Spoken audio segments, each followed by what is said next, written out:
ओम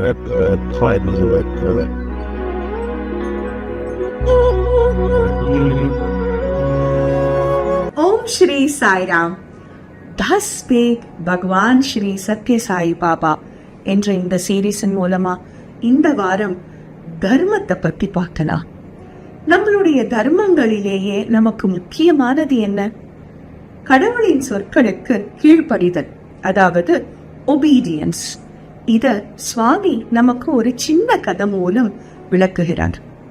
பிருந்தாவனத்துல ஒரு நாள் கிருஷ்ணர், பலராமர், சில கோபாலர்கள் எல்லாரும் சேர்ந்து மாடு மேய்க்கிறதுக்காக காட்டுக்கு போறாங்க. அந்த காட்டுக்குள்ள போய் கொஞ்ச தூரம் கழிச்சு கிருஷ்ணர் தன்னுடைய புல்லாங்குழல்ல ஒரு மதுரமான கீதத்தை இசைக்க ஆரம்பிக்கிறார். அதுல மெய்மறந்து லயிச்சு பல மணி நேரங்கள் கடந்து போயிடுது. அப்போ கோபாலர்கள் கண்ணை திறந்து பார்த்தா சுத்த முத்திலையும் அவர்களோட பசுல ஒன்ன கூட காணும். பசுக்களை தேடி பதறி திக்குக்கு ஒருத்தரா எல்லாரும் தேட போறாங்க. அப்போ தூரத்துல பசுக்கள் புல் மேய்ஞ்சுக்கிட்டு இருக்கிறத கோபாலர்கள் கண்டுபிடிச்சிடுறாங்க. அவங்க அந்த பசுக்களை போய் அடையறதுக்குள்ள திடீர்னு எங்கிருந்தோ ஒரு பெரிய காட்டு தீ பரவி அந்த கோபாலர்களையும் அந்த பசுக்களையும் சூழ்ந்துடுது. அப்போ அவர்கள் பெருங்குரல் எடுத்து கிருஷ்ணா கிருஷ்ணான்னு கூக்குரலிடுறாங்க. அதை கேட்டு கிருஷ்ணரும் ஓடி வரார். கவலைப்படாதீங்க, உங்களுடைய கண்களை சில வினாடிகள் இறுக்கி மூடிக்கோங்க. நான் உங்களுடைய பசுக்களையும் உங்களையும் பத்திரமா இந்த நெருப்பிலேந்து மீட்டி எடுத்துன்னு வந்துடுறேன்னு வாக்கு கொடுக்கிறேன்.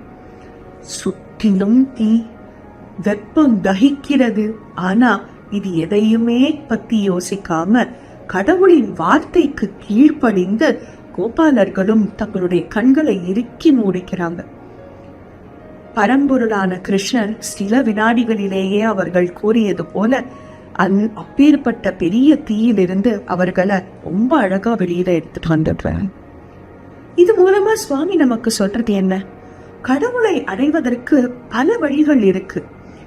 பக்தி, கர்மா, ஞானம்னு பல மார்க்கங்கள் இருக்கு. ஆனா இது எல்லாவற்றிற்கும் கீழ்ப்படிதல் அப்படிங்கிறது தான் மிக முக்கியமான கொள்கையாக இருக்கிறது. கடவுளின் வார்த்தைக்கு கீழ்ப்படிந்து அதையே நமது தர்மமாக கொண்டு வாழ்வோம். ஜெய் சாய்ராம்.